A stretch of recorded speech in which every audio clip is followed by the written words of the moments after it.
देण्याचं काम असेल हे आदरणीय दादांनी त्या कालखंडामध्ये केलेलं आहे. आज खऱ्या अर्थानं म्हणजे आज सुद्धा आमचं मन होत नाही की दादांच्या पुढे स्वर्गीय राहावं.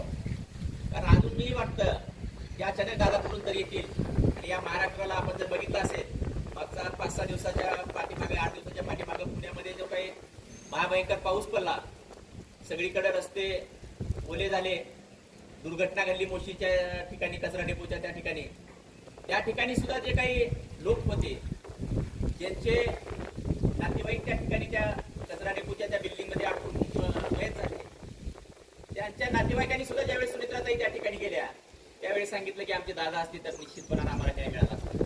म्हणजे बोले तेसा झाले त्याची बंदावे पावली ज्या पद्धतीने आपण म्हणतो त्याच पद्धतीनं जे काम होतंय ते होते म्हणून सांगणारे आणि जे काम होणार नाही ते होणार नाही म्हणून सांगणारे असे स्पष्ट वक्ते नेते पण आदरणीय दादांची ओळख संपूर्ण महाराष्ट्राला होती.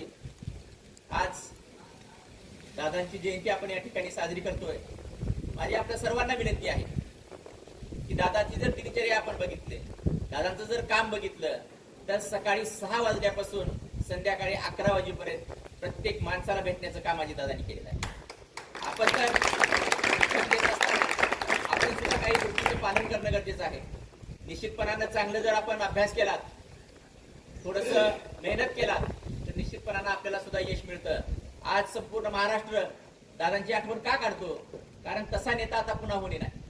जो नेता सकाळी 6 वाजल्यापासून संध्याकाळी 11 वाजेपर्यंत म्हणजे कधीतरी एखादा दिवस 6 महिन्यातनं वर्षातनं एक दिवस जरी दादाची सुट्टी असेल तर संपूर्ण मीडियामध्ये दादा कुठे आहेत दादा कुठे आहेत अशा पद्धतीची चर्चा होती. त्याचं कारण असं आहे की दादा हा कामाचा माणूस होता आणि कामाच्या माध्यमातून संपूर्ण महाराष्ट्राला त्यांची एक ओळख होती आणि ती ओळख येणाऱ्या कालखंडामध्ये आपल्याला तशीच जपायची आहे. आज दादाच्या या जयंतीनिमित्त आपल्या सर्वांना शुभेच्छा देतो आणि थांबतो. धन्यवाद.